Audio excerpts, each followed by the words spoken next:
Je m'appelle Pierre Glaise, j'exerce la profession de photographe depuis toujours et j'ai eu la chance et le privilège dès 1980 de rejoindre Greenpeace et notamment d'embarquer sur le Rainbow Warrior en tant que photographe membre de l'équipage.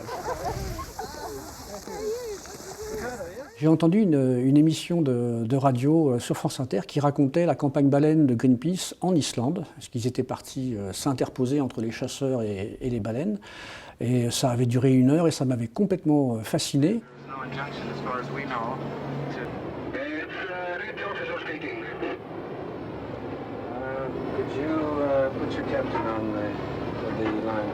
En plus, à l'époque, je venais d'obtenir le statut d'objecteur de conscience, parce que j'étais en bisbille avec l'armée et l'obligation qui m'était faite d'apprendre à tuer. Et ce truc avec Peace dans le nom, c'était vraiment pour moi, quoi. Donc j'ai poussé la porte d'un tout petit bureau rue du Mail, début 1980. Des cartons pleins de t-shirts jusqu'au plafond, des bénévoles dévoués qui faisaient tourner une toute petite association, hein, ils étaient 5 ou 6. When I first joined Greenpeace, the campaign I joined was an anti-nuclear one. So of course, France and the French office was very involved in that.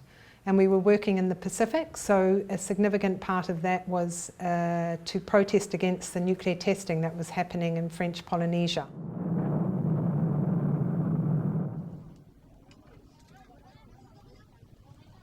Je suis issu d'une famille, on va dire, catholique, non violente, etc. Et un jour, j'ai vu dans un journal, justement, La Vie catholique, ça s'appelait, des gens qui étaient dans un Zodiac sur une double page couleur pour empêcher un harpon de toucher une baleine.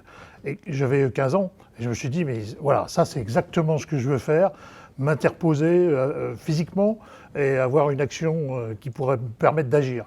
Les grandes campagnes de cette époque, c'était les campagnes emblématiques de Greenpeace qui ont un petit peu fait la réputation de la maison, c'est-à-dire les campagnes baleines, les campagnes phoques.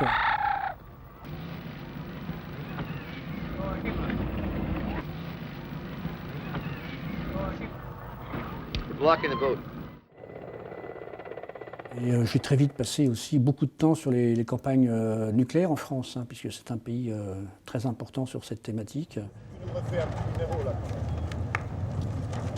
J'ai rencontré Rémi Parmentier, le directeur de Greenpeace France à l'époque, qui est venu nous chercher pour l'aider dans le cadre d'une campagne sur le nucléaire.